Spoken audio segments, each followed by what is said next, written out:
اگر آپ برا نہ مناؤ تو ایک پھانک مجھے اور مل جائے گی. وہ جو راجہ ہوتا ہے وہ بڑا حیران ہوتا ہے کہ دیکھو اس کو پتہ بھی ہے کہ بھوک مجھے بھی ہے اور میرے پاس بھی یہ 3 ہی پھانکیں ہیں، تو میں مجھ سے یہ مانگ رہا ہے. لیکن چونکہ اس سے محبت اتنی کر رہا ہوتا ہے وہ اس کو وہ دوسری پھانک بھی دے دیتا ہے، اور دوسری پھانک کھانے کے بعد وہ تیسری پھانک بھی اس سے مانگتا ہے، کہتا ہے کہ مجھے بہت اس کا مزہ آیا ہے، آپ مہربانی کریں مجھے یہ ایک پھانک اور دے دیں. اب اس سے برداشت نہیں ہوتا، یہ بول پڑتا ہے، کہتا ہے تم کیسے انسان ہو، کیسے خود غرض ہو کہ میں تمہاری محبت میں اتنا ہوا ہوں کہ میں تمہیں سارا کچھ اپنا میں نے دے دیا، دونوں پھانکیں تمہیں میں نے دے دیں، مجھے بھی بھوک لگی ہوئی ہے، میرے پاس بھی 3 پھانکیں ہیں، تم پھر 3 پھانکیں کھانے کے بعد مجھ سے مانگ رہے ہو، ابھی پھانک تو میں کھاؤں گا، میں تمہیں نہیں دوں گا. وہ اتنی بات کہتا ہے اور اس کو جو ہے نا اپنے منہ میں ڈال دیتا ہے. جیسے وہ اس کو منہ میں ڈالتا ہے اس کو چباتا ہے اور ایک دم سے تھوک دیتا ہے. کہتے ہیں کہ اف، یہ تو اتنی کڑوی ہے، تم کس سے کھا گئے ہو اس کو، تم نے کس طرح سے اس کو کھا لیا. کیا بات ہے. یہاں پر بڑی پیاری بات وہ کہتا ہے.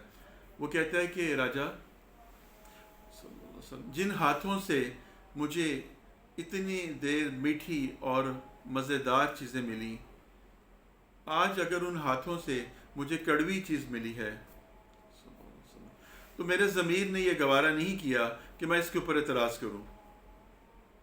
جن ہاتھوں نے مجھے ہمیشہ جو ہے وہ میٹھی اور خوشبودار چیزیں دی ہیں، اپنے منہ میں ڈالنے سے پہلے دی ہیں، تو آج بھی مجھے اپنے منہ میں ڈالنے سے پہلے مجھے وہ سب چیزیں وہ دے دیں، تو کیسے ممکن تھا کہ میں جو ہے وہ احسان فراموشی کروں اور وہ جو ہے اس کے اوپر میں اعتراض کروں.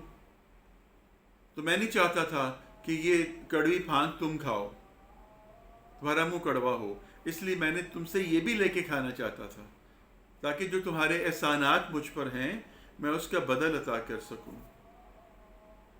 اللہ کی برکت سے، اللہ کی مہربانی سے میرے اندر جو کچھ یہ گیا ہے یہ اللہ خود اس کو ہضم کروا دے گا، اس کے اثرات کو دور کر دے گا. لیکن تمہاری محبت، تمہارا پیار جو ہے وہ میرے سر ماتھے کے اوپر ہے، میں اس کو نہیں پیچھے پھینک سکتا. وہ اس کو اپنے سینے کے ساتھ لگا لیتا ہے اور کہتا ہے کہ تم واقعی بہت سمجھدار اور بہت عظیم انسان ہو. یہاں پر وہ پھر مثال دیتے ہیں، کہتے ہیں کہ یہ زندگی ہماری جو ہے، یہاں پر جو ہے نا یہ ہماری زندگی جو ہے اس کو سمجھنے کی ضرورت ہے. اس زندگی میں جو راجہ ہے وہ کون ہے؟ وہ زندگی ہے. راجہ زندگی ہے، اور سنیاس جو ہے، سنیاسی جو ہے، فقیر، وہ ہم ہیں. زندگی ہمارے سامنے جو ہے مختلف قسم کے معاملات لے کر آ رہی ہے، مختلف چیزیں ہمیں پیش کر رہی ہے. اس سے کڑوا بھی ہے، میٹھا بھی ہے، سب کچھ ہے.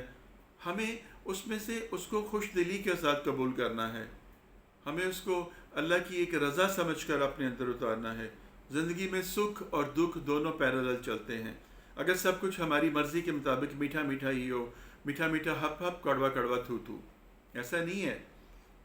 زندگی خوشی اور غم کا، دکھ اور سکھ کا مرکب ہے. ہم ساری زندگی اسی تمنا میں گزار دیتے ہیں کہ مجھے جو ہے وہ یہ نہیں ملا، مجھے وہ نہیں ملا، مجھے یہ چاہیے تھا، مجھے وہ چاہیے تھا، اگر ایسا ہو جاتا، اگر ویسا ہو جاتا، مجھے یہ مل جاتا، مجھے وہ مل جاتا. تو ساری زندگی ہم گزار دیتے ہیں ناشکری کے اندر گزار دیتے ہیں. اظہار تشکر، گریٹیٹیوڈ کہیں بھی نہیں ہے. شکر کا جو ہے وہ کہیں بھی عنصر نہیں ہے، اور شکر میں بہت طاقت ہے. دیکھیں اس نے کڑوے پھل جو ہیں اپنے شکر کی طاقت کے ساتھ کھا لیے، ہضم کر لیے، اس کو کچھ نہیں ہوا. اور بادشاہ جو ہے اس سے جو ہے وہ ایک منہ میں رکھ کر ایک بائٹ نہیں لی گئی، اس نے تھوک دیا. تو یہاں ہمارا بھی حال یہی ہے.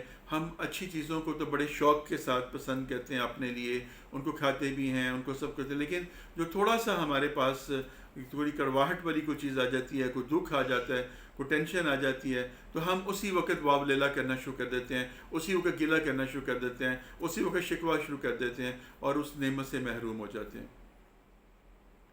یہ زندگی دینے کے لیے ہے، لینے کے لیے نہیں ہے. سکھ ہمیشہ دینے سے ملتا ہے، لینے سے نہیں ملتا. محبت ہمیشہ دینے کی چیز ہے، لینے کی چیز نہیں ہے. جب ہم ان کو دینا سیکھ جاتے ہیں تو یہ رسپانس میں ہمیں آنا شروع ہو جاتا ہے. اللہ کی قسم، اللہ کی راہ میں جو کچھ بھی آپ دیں گے، کسی سے محبت کریں گے، کسی سے پیار کریں گے، کسی کی دل جوئی کریں گے، کسی کے دکھ درد کو بانٹیں گے، تو کئی گنا بڑھ کر یہ آپ کے سامنے آ جاتا ہے. کسی نہ کسی وقت یہ آپ کے سامنے آ کھڑا ہوتا ہے. ایسا نہیں ہے کہ اللہ تعالیٰ اس کا رسپانس نہ ہمیں دے، لیکن وہ صرف ہمارا صبر مستقل مزاجی دیکھتا ہے اور ہمارا شکر دیکھتا ہے. اس نے تو قرآن میں کہہ دیا ہے، اور تم میرے شکر گزار بندے بن جاؤ گے میں تمہیں اور نواز دوں گا. نہ شکری کرو گے تو جو ہے وہ بھی چھین لوں گا. کفران نعمت، تو آج ہم کفران نعمت کر رہے ہیں. اپنی زندگی کا اکاؤنٹیبلٹی کیجئے، اپنا محاسبہ کیجئے، روزمرہ کی بنیاد کے اوپر اپنے آپ کو سیلف انالیسس کیا کیجئے.